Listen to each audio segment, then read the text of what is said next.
भवान् भीष्मश्च कर्णस्य कृपस्य समितिज्य अश्वत्थामास्य विकर्णस्य सोमदत्तस्थैव च।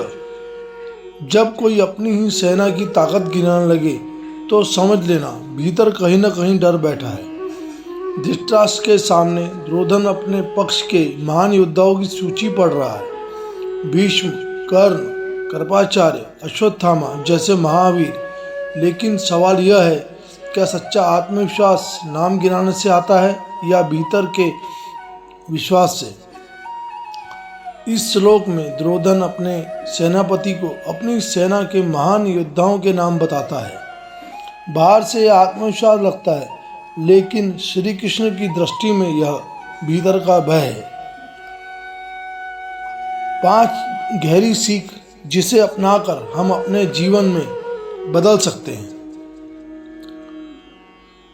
पहला, नाम गिनाना आत्मविश्वास। दुर्योधन बार बार योद्धाओं के नाम ले रहा है। जो स्वयं पर भरोसा करता है उसे अपनी ताकत गिनाने की जरूरत नहीं पड़ती। आज की जिंदगी में जो बार बार खुद को साबित करता है, अक्सर वही भीतर से सबसे असुरक्षित होता है। दूसरा, ताकत संख्या में नहीं दिशा में होती है। कौरवों के पास ज्यादा योद्धा हैं, लेकिन दिशा गलत थी, अधर्म की दिशा।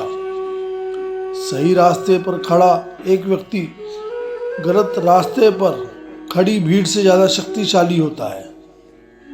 तीसरा, महान लोग भी गलत पक्ष में हो सकते हैं, जैसे भीष्म, कर्ण, कृपाचार्य। ये सब महान थे पर सत्य के साथ नहीं थे।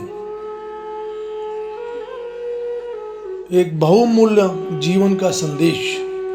जीवन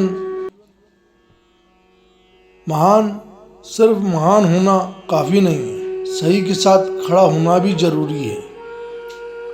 चौथा, भय शब्दों में छिपा होता है। दुर्योधन के शब्दों में जोश है, लेकिन उनके पीछे चिंता छिपी है। जब हम ज़्यादा बोलते हैं तो कई बार हम उनके या अपने डर को ढक रहे होते हैं। पांचवा, धर्म के बिना शक्ति विनाश लाती है। कौरवों के पास शक्ति थी पर धर्म नहीं था। गीता सिखाती है, धर्म के बिना शक्ति अहंकार है और अहंकार का अंत पतन है। युद्ध वह नहीं हारता जिसके पास कम सैनिक हो, युद्ध वही हारता है जो सत्य से दूर होता है। कौरवों की सेना बड़ी थी पर पांडवों के साथ श्री कृष्ण थे, धर्म थे। याद रखिए, नाम से नहीं नियत से जीत होती है। शक्ति से नहीं सत्य से विजय मिलती है, और जो धर्म के साथ खड़ा हो वह कभी अकेला नहीं होता। अगर आपको यह सीख जीवन से जुड़ लगी हो, गीता को समझने के लिए लाइक करें, फॉलो करें, सब्सक्राइब करें, कमेंट करें। इस वीडियो को शेयर करें ताकि गीता की सीख हर घर पहुंच सके। जय श्री कृष्ण। राधे राधे।